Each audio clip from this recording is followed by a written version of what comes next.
This is Kevin Nip, licensed marriage and family therapist here.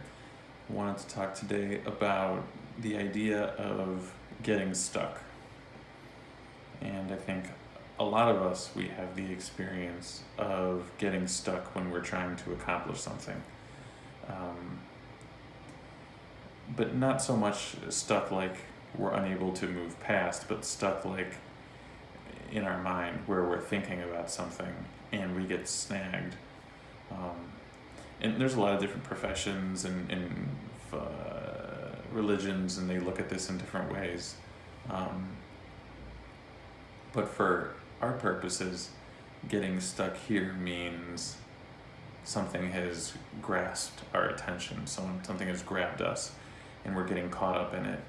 So that's when, you get like that thought seed of, what you were supposed to accomplish during that day, or some argument you had, or how you wish you would have handled a romantic situation.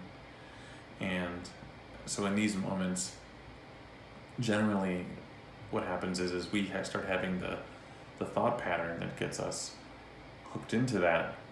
And then there's something kind of juicy, right? Like some part of us really likes being able to just spin that around and around, because it's a compelling story. Because just like in a good movie, if there's a good conflict, it's interesting and it grabs our attention. And a lot of times we don't want to think about it that way, that there's something compelling or interesting about it, even if it's terrible. But really, if we look at it like there's something that just kind of makes us go like, ooh, I want to think about that more. But we can also have a different part of ourselves at the same time that's like, man, this is really difficult to have to keep spin cycling like this. It takes a lot of our energy. And honestly, if we were to look at it from a kind of bird's eye view, we would say, yes, it is exhausting and not preferred to get caught up or to get stuck on thinking about these types of things all the time. So one thing that we normally try to do is think our way out of it once we're in it. But if you are thinking about it, chances are you've told yourself a lot of very worried kind of thinking, and then that's probably changing your physiology, meaning, your heart rate has probably started to go up. Your thoughts then are racing more, you're probably a little bit more sweaty. These things happen kind of in a subtle way. You tense up, your muscles start to tense. And when all this happens, then you start to jump into a completely different state. You're in an anxious state. And as many of us know, if you're anxious, there's not always a lot that we can do to actually get out of an anxious state, or be told rather. Someone can say like, well, just get over it, or snap out of it. And if it doesn't, and I think this is a huge point, if that person is attuned to us and we trust them, then oftentimes, yes, we can snap out of it. But if we are so caught up in that state,